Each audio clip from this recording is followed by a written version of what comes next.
Assalamualaikum warahmatullahi wabarakatuh. Rekan-rekan sekalian, kembali kita berjumpa di Juanda BKR Channel. Saya berharap bahwa kita semua masih tetap dalam keadaan sehat, masih tetap dalam lindungan Tuhan Yang Maha Kuasa, Allah Subhanahu wa Ta'ala.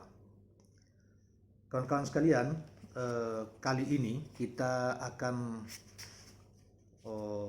mengemukakan berbagai penjelasan dari Syekh Mahyudin Ibnu Arabi, yang juga di video-video terdahulu kita sudah banyak memberi penjelasan tentang beliau ini. Yang pasti beliau ini adalah seorang ulama besar, terutama ulama tasawuf, yang banyak menulis buku-buku yang hingga hari ini bahkan sampai di tangan kita ini. Salah satunya adalah kitab Futuhat Al-Makkiyah atau Pencerahan Makkah, dan bisa kita terjemahkan secara umum seperti itu, yang terdiri dari 37 jilid dan ada sekitar hampir 600 bab bahasan. Bayangkan, seorang yang sangat produktif itu baru satu kitab. Belum lagi ada kitab yang lain yang terkenal, misalnya adalah kitab Sajaratul Kaun yang tentang hakikat penciptaan semesta. Kemudian yang juga kita juga sudah pernah buatkan video di bagian tertentu di dalam kitab itu. Kemudian ada kitab beliau juga yang berkaitan masalah mi'rajnya beliau, yang diterjemahkan dalam bahasa Indonesia sebagai menapaki tangga langit gitu ya. Yang kitab itu kita belum pernah membuatkan bagiannya, kita belum pernah buat video tentang itu. Saudara sekalian, kali ini kita akan lebih banyak mengemukakan bagian-bagian penjelasan dari kitab Futuhat Al-Makkiyah di jilid 5 ya. Bahkan nanti kita sentuh juga, karena beberapa bagian di jilid-jilid walaupun secara sporadis kita juga sudah muat, dan kita mungkin akan bikin lebih sistematik dan tidak terlalu panjang, tetapi dia terus semacam berseri begitu, jadi episode ke episode atau part dari bagian yang satu ke bagian yang lain tentang penjelasan beliau. Nah, oleh karena itu baiklah, kita kali ini kita akan mengemukakan satu uraian beliau. Judulnya memang agak panjang, tetapi sesungguhnya penjelasannya kita akan tidak terlalu panjang, dan kita akan penjelasan berikutnya demi penjelasan berikutnya kita akan bukan secara episode. Misalnya judul di sini dituliskan Rasulullah SAW mengajarkan tauhid kepada orang-orang yang memiliki ilmu maupun tidak memiliki ilmu tentang Allah Subhanahu wa Ta'ala. Nah, ketika Rasulullah SAW datang, yang ada di hadapan beliau adalah orang-orang yang memiliki ilmu tentang Allah Subhanahu wa Ta'ala dan orang-orang yang tidak memiliki ilmu tentangnya. Lalu beliau mengatakan kepada semua kelompok tersebut, ucapkanlah la ilaha illallah. Berdasarkan hal ini, kita tahu dengan pasti bahwa melalui sabda tersebut, Rasulullah SAW sedang memberikan pengajaran kepada mereka yang tidak memiliki ilmu tentang keesaan Allah Subhanahu wa Ta'ala di antara orang-orang musyrik.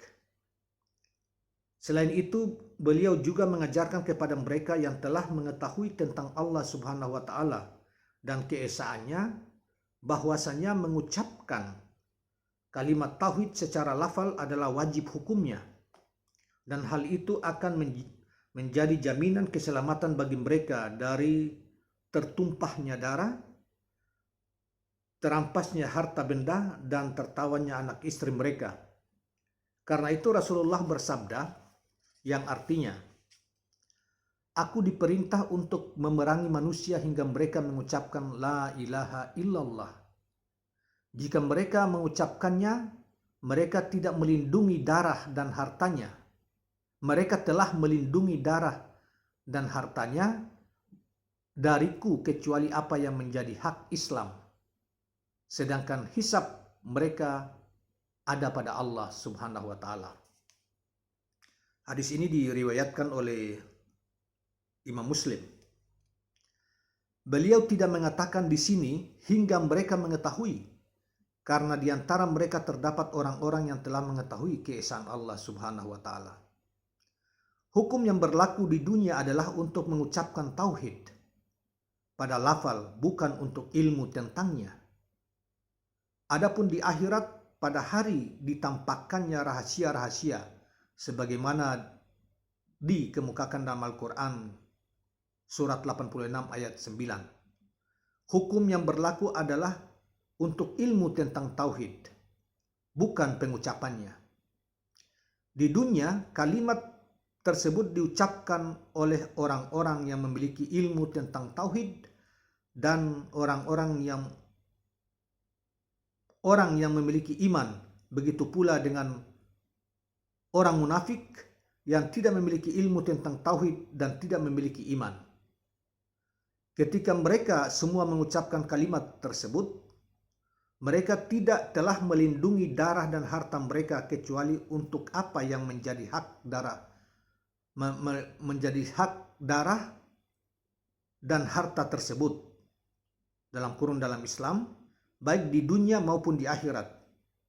Lalu hisab mereka ada pada Allah Subhanahu wa taala di akhirat, karena ada orang munafik dan orang yang memiliki kewajiban untuk memenuhi hak kepada orang lain namun belum memenuhinya. Di dunia, pengucapan kalimat tersebut terkait dengan hukum hudud atau hukuman ya, yang telah ditetapkan. Karena ucapan la ilaha illallah tidak akan ada yang bisa menggugurkannya baik di dunia maupun di akhirat. Terkait dengan hisab mereka di akhirat,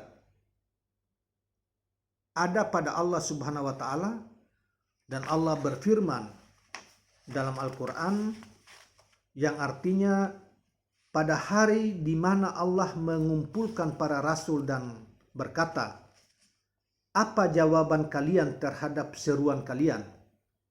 Mereka berkata, "Kami tidak tahu.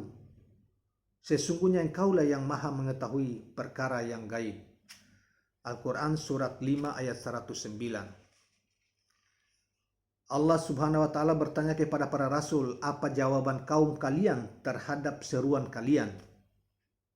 Berdasarkan konteks dari pertanyaan tersebut, para rasul tahu bahwa itu adalah pertanyaan tentang jawaban kaum mereka di dalam kalbu. Karena itu mereka menjawab, "Kami tidak tahu." Dengan kata lain, kami tidak tahu apa yang ada di dalam kalbu mereka.